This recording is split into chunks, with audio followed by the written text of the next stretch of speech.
amém? Amém. Quero dizer para os irmãos que é uma imensa gratidão estar aqui nesta noite. Agradecer ao pastor por essa oportunidade que me foi concedida. Eu sou o evangelista Igor, da Igreja Tempo Formosa. Está me acompanhando aqui nesta noite a minha digníssima esposa, Sara, presente de Deus na minha vida. Trago um abraço do pastor Romário, pastor Mantieri, da minha igreja para todos vocês. Quero dizer para os irmãos nesta noite que eu venho trazer uma palavra profética para vocês aqui neste lugar. E que nessa noite vocês possam sair daqui de uma maneira diferente, com um coração diferente do que entrou. Sei que quando eu cheguei aqui, entrei nesse lugar, pastor, eu senti algo muito gostoso aqui dentro. Uma presença muito gostosa, ela invadiu este lugar e está nos prestigiando aqui nessa noite. A presença de Deus, ela habita neste lugar. E foi muito gostosa a presença que eu senti quando eu sentei, com os louvores, com tudo. Deus é lindo, irmãos. E nessa noite Ele vai falar no seu coração, amém? Então eu convido você a abrir sua Bíblia comigo no livro de 2 Coríntios. Livro de 2 Coríntios, capítulo 12, versículo 7.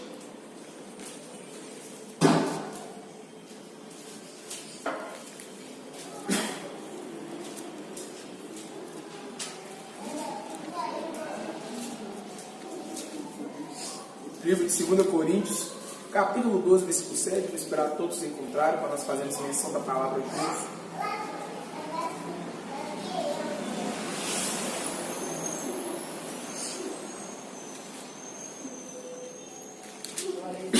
Glória a Deus.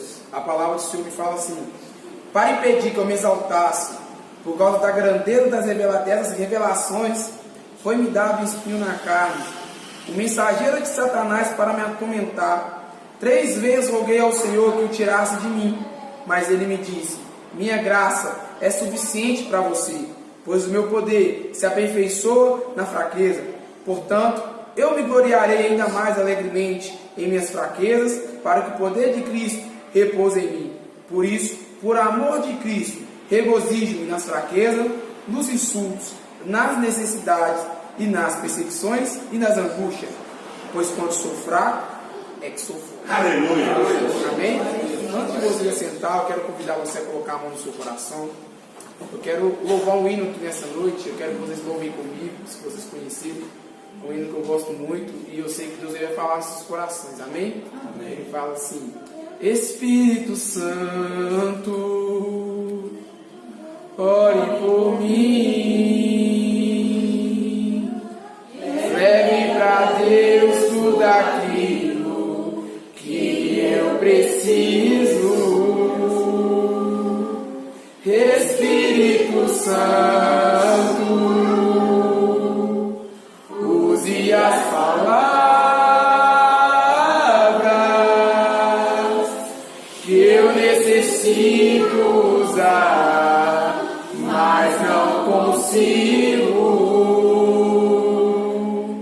Me ajude nas minhas fraquezas, não sei como devo pedir.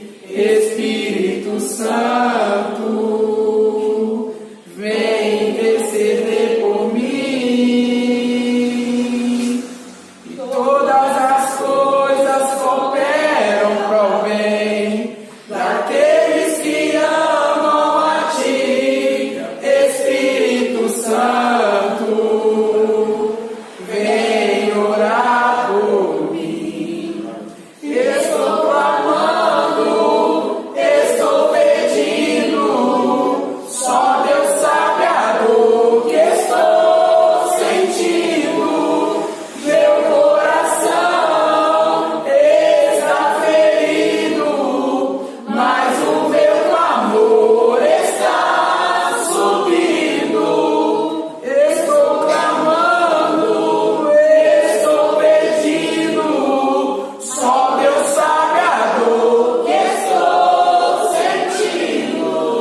O meu coração está ferido, mas o meu clamor está subindo. Amém?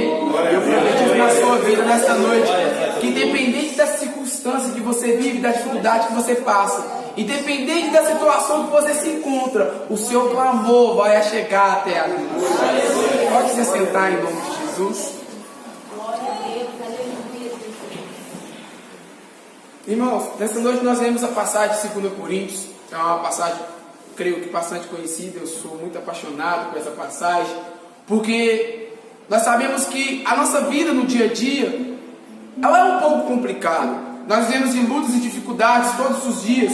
Nós temos 3 tipos de vida que nós vivemos: a luta, a tentação e a prova.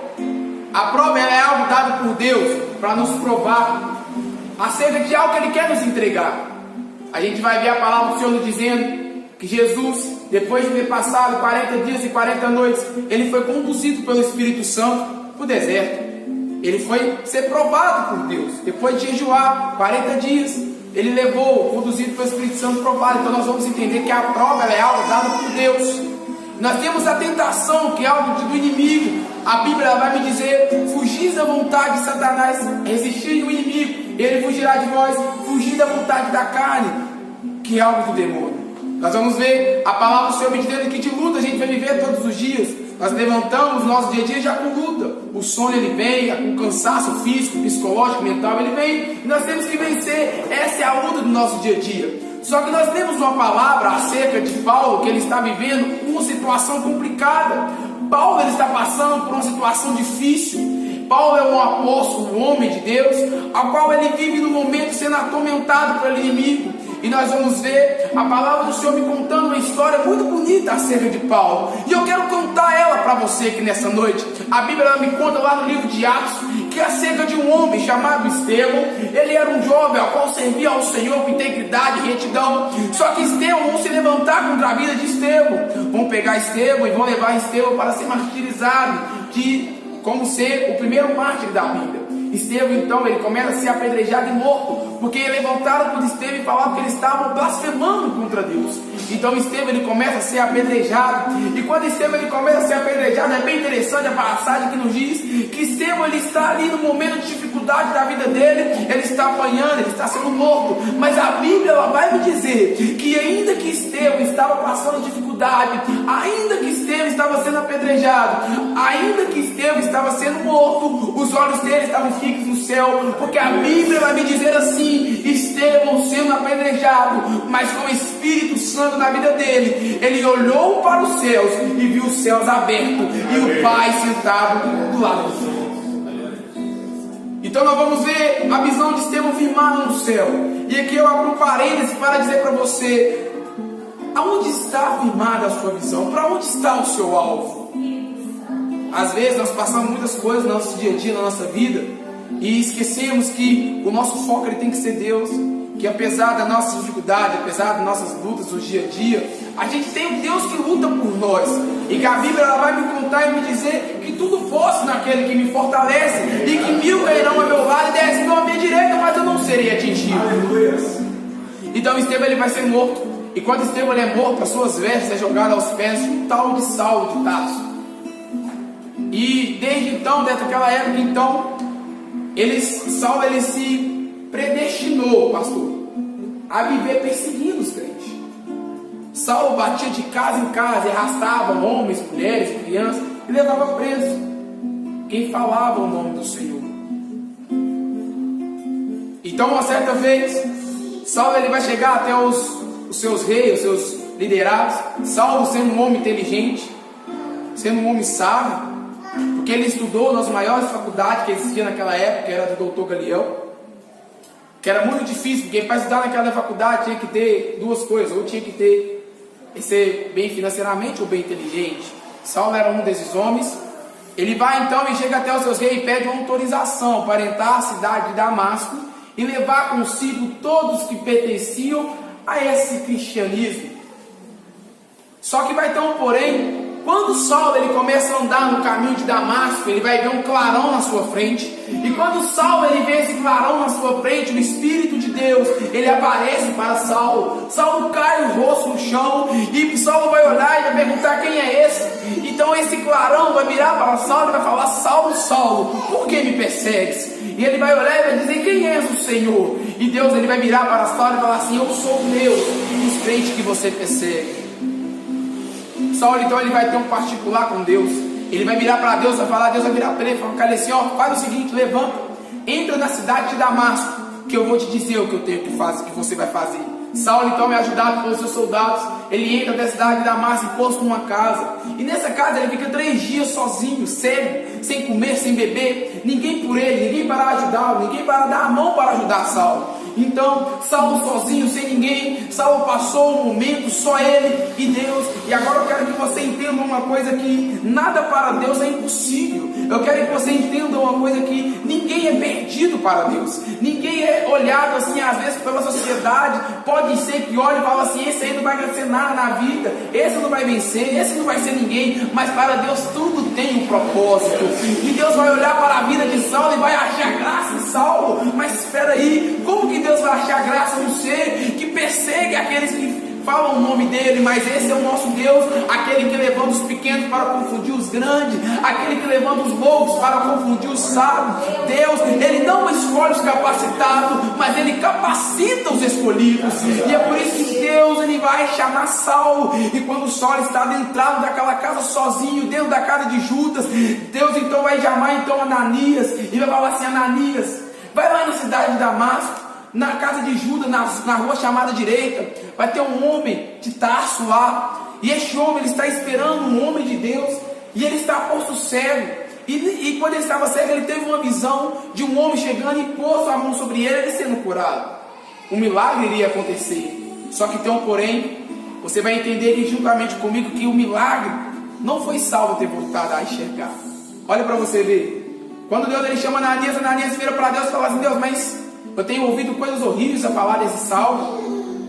Sei que ele tem permissão de nos prender, aquele que fala o nome do Senhor. Mas só que Deus vai olhar para Ananias e fala: Ananias, eu tenho um propósito na vida de Saulo. E eu vou entender que Deus fala para ele dessa maneira: não vejo como um homem vê.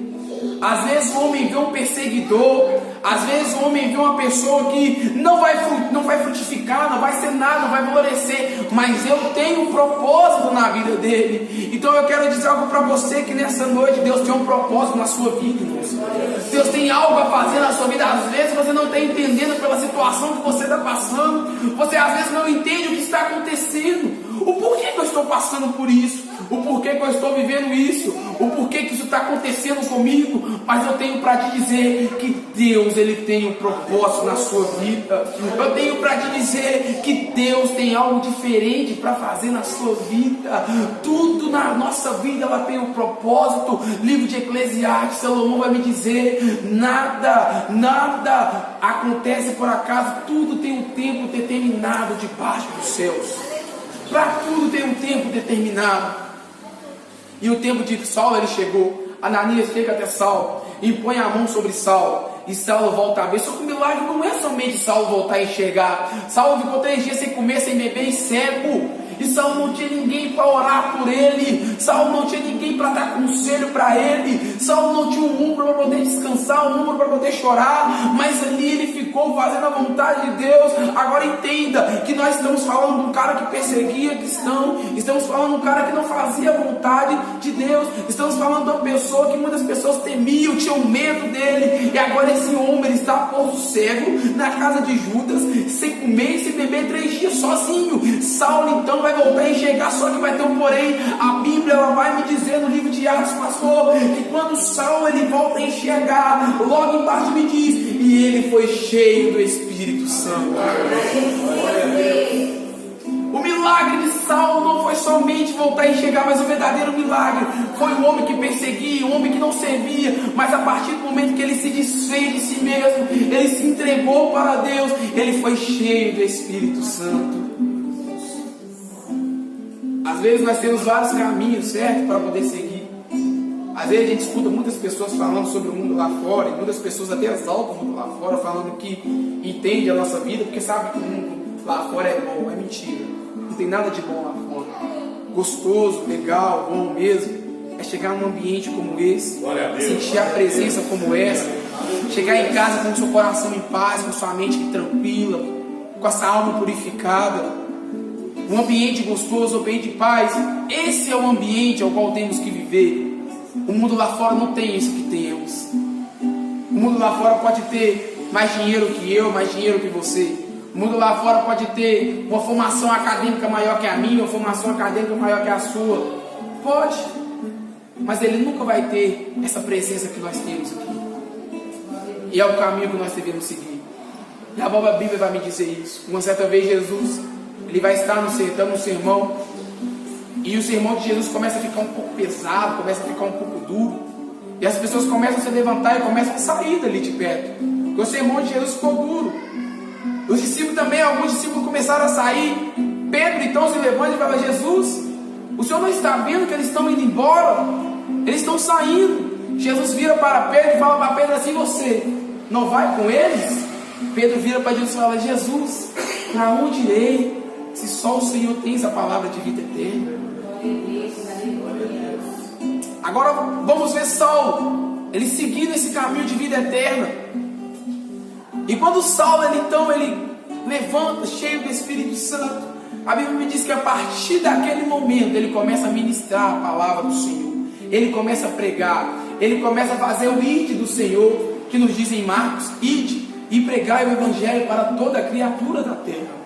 Então ele começa a fazer o vídeo do Senhor, e nós vamos ver então Saulo, agora ele se tornando Paulo e virando um apóstolo conhecido, um apóstolo que um dia era perseguidor, virou perseguido, um dia um apóstolo que era o cara que prendia, ele foi preso, um dia um apóstolo que pegou algumas pessoas e levaram para a cadeia, agora era a vez dele de estar preso. Paulo passou por prisão, Paulo passou por dificuldade, só que em Coríntios, Paulo vai passar por um momento turbulento da vida dele. Paulo vai se encontrar em um lugar e um espírito o atormentando, um espinho na carne o incomodando, um espinho na carne o afligindo, e a Bíblia ela vai me dizer que Satanás ele ia e atormentava Paulo. Eu sei e entendo, pastor, que todos nós temos esse espinho na carne, passamos por isso. Nós temos um espinho na carne, eu te provo. Às vezes você está no seu dia a dia, levanta e você se encontra um pouco triste, às vezes você se encontra um pouco desanimado, às vezes um pouco frustrado com alguma situação, às vezes você se encontra um pouco para baixo, às vezes a sua vida não começa, as coisas começam a não andar da maneira que você queria, e você começa a se frustrar. Isso é um espinho na carne. Por quê? Porque a Bíblia ela vai me dizer que quando eu estou fraco, aí eu estou forte, e o poder de Deus ele vai se aperfeiçoar nas minhas fraquezas. Paulo então ele vai se encontrar num momento difícil da vida dele, ele vai clamar e vai rogar a Deus para que tirasse esse espírito que estava atormentando. Mas só que ele vai então, vamos entender e vamos ver o Espírito Santo virando para ele dizendo assim: não, deixa o espinho aí, que a minha graça ela te basta, o meu poder ele se aperfeiçoa nas suas fraquezas. Há um poder que se aperfeiçoa dentro de mim, dentro de você. Há algo que se aperfeiçoa dentro de mim, dentro de você. Às vezes na nossa mente, nossos pensamentos, às vezes nós podemos pensar que não vamos conseguir, que não vai dar certo. Às vezes nós começamos a pensar que está difícil, que é complicado. Mas deixa eu dizer uma coisa para você: o poder de Deus ele se aperfeiçoa nas suas fraquezas. O poder do Senhor ele se aperfeiçoa nas suas fraquezas. Nós temos que abrir o nosso coração e receber o Espírito Santo dentro de nós. O Espírito Santo ele é perfeito, ele é consolador, ele nos protege, ele nos guarda, ele nos convence. Tem algo dentro de nós que nos faz querer mais Deus. E hoje em dia nós passamos por um momento, por uma fase, vamos dizer assim, de muita dificuldade. O mundo hoje está muito perverso. O mundo hoje está impaciente. Hoje eles matam por qualquer coisa. Hoje eles fazem tudo por qualquer coisa. Eles se vendem por dinheiro.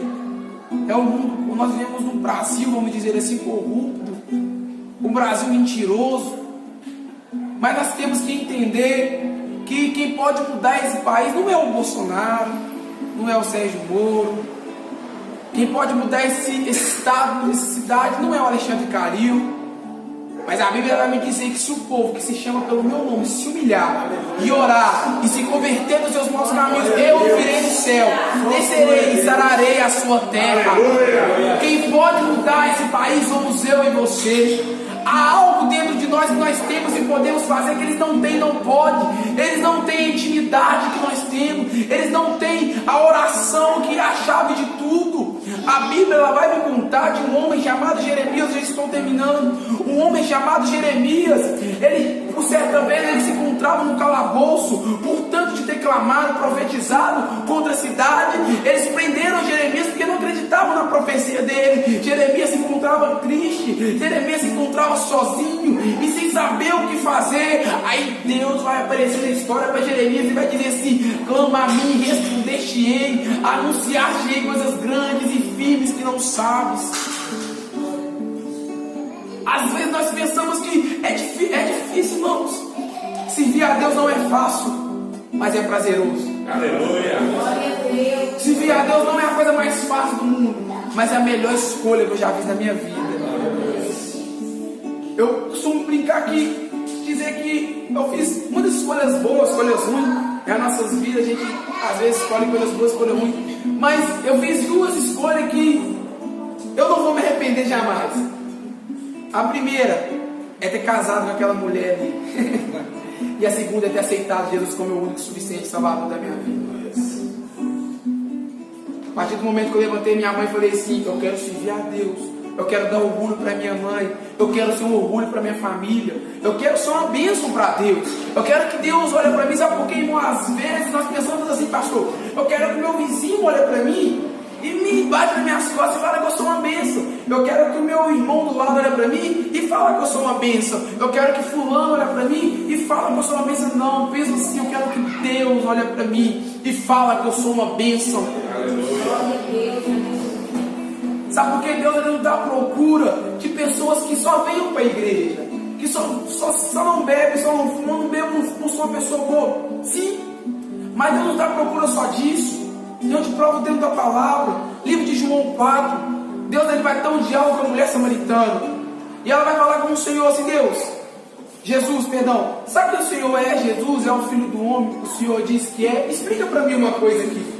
Os meus antepassados me falavam que o lugar de servia em Samaria, mas alguns me falam que o lugar de servia em Jerusalém. Aonde eu tenho que servir o Senhor? Jesus ele vai virar e falar assim: olha, nem aqui e nem em Samaria, nem em Judá, mas vai haver um dia em que os verdadeiros adoradores adorarão o Pai em espírito e em verdade. Deus ele está à procura de verdadeiros adoradores. Sabe o que é um verdadeiro adorador? O verdadeiro adorador ele não se entrega. O verdadeiro adorador ele não desiste. O verdadeiro adorador ele adora no momento de dificuldade. Ele adora no momento de tristeza. O verdadeiro adorador ele entrega a sua vida para Deus. O verdadeiro ação de Deus. O verdadeiro adorador ele nega a si mesmo, toma a sua cruz e segue Jesus. O verdadeiro adorador não nega a cruz. O verdadeiro adorador, ele não faz como Pedro e nega Jesus. O verdadeiro adorador não vende como Judas vendeu Jesus. O verdadeiro adorador não teme como os discípulos temeram quando Jesus foi crucificado. O verdadeiro adorador, ele levanta a sua cabeça, sacode a poeira e continua rompendo em fé. Para finalizar, a palavra do Senhor vai me dizer que certa vez o Espírito Santo ele desce em Atos capítulo 2. E nós sabemos que o Espírito Santo antigamente, no Velho Testamento, ele vivia dentro de uma arca, certo? E onde a arca estava, a presença estava.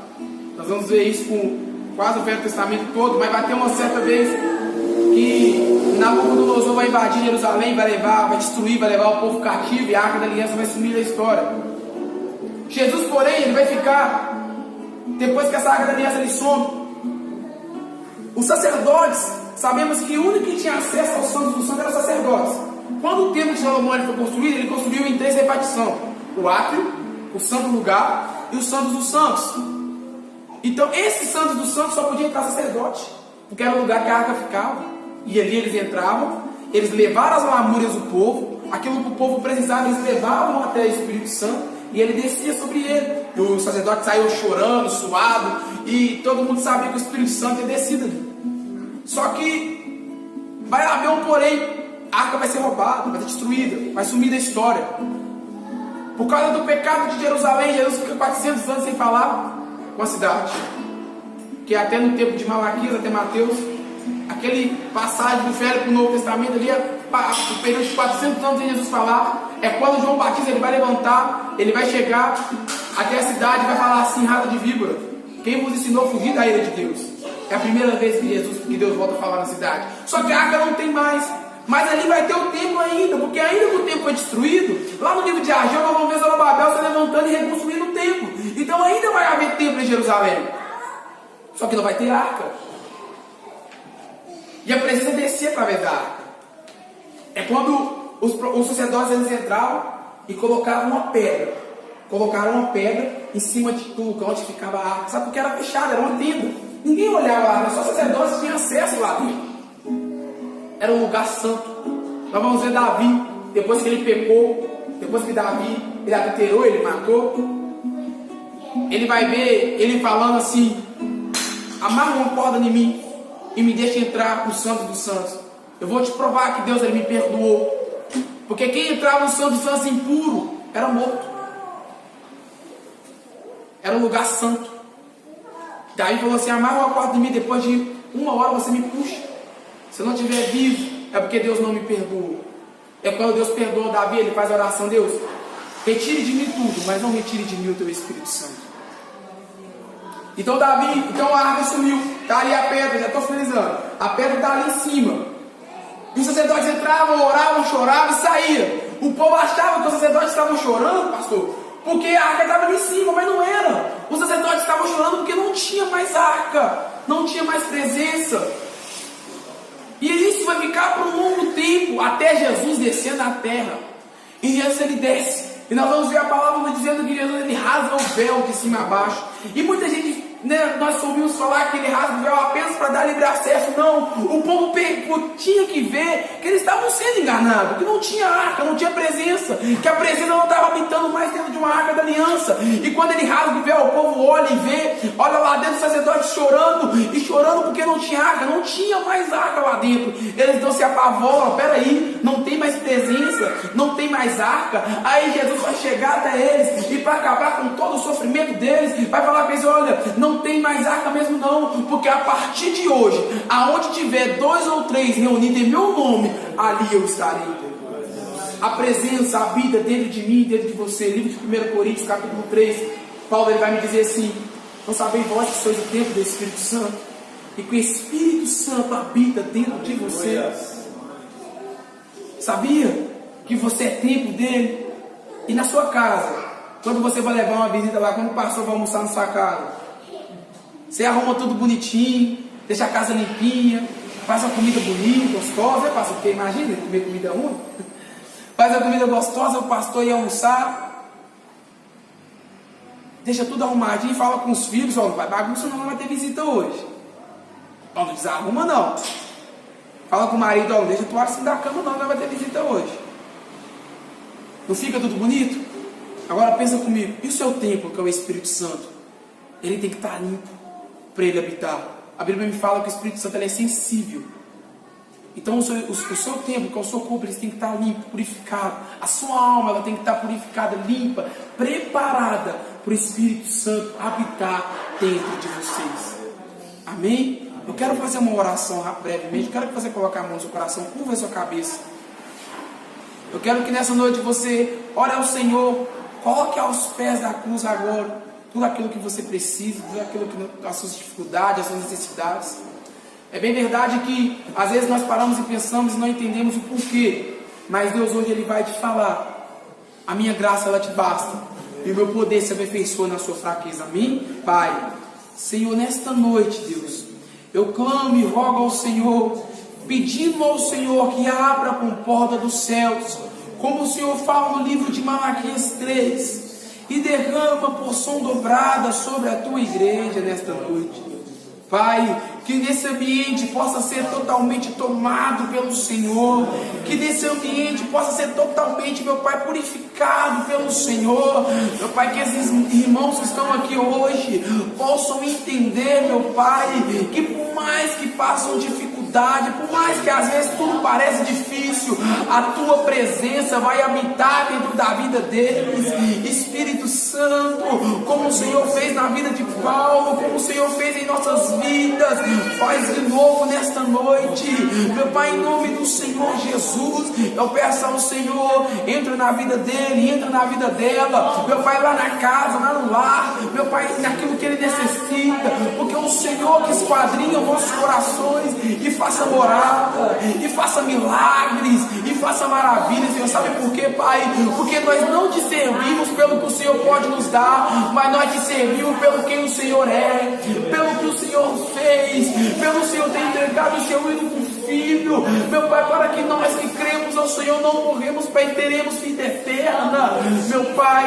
Então nesta noite eu agradeço, louvo e engrandeço o teu nome, porque digno é o Senhor e a terra está cheia da tua glória, em nome de Jesus, amém? Então eu agradeço a oportunidade, que Deus abençoe a vida de vocês, em nome de Jesus.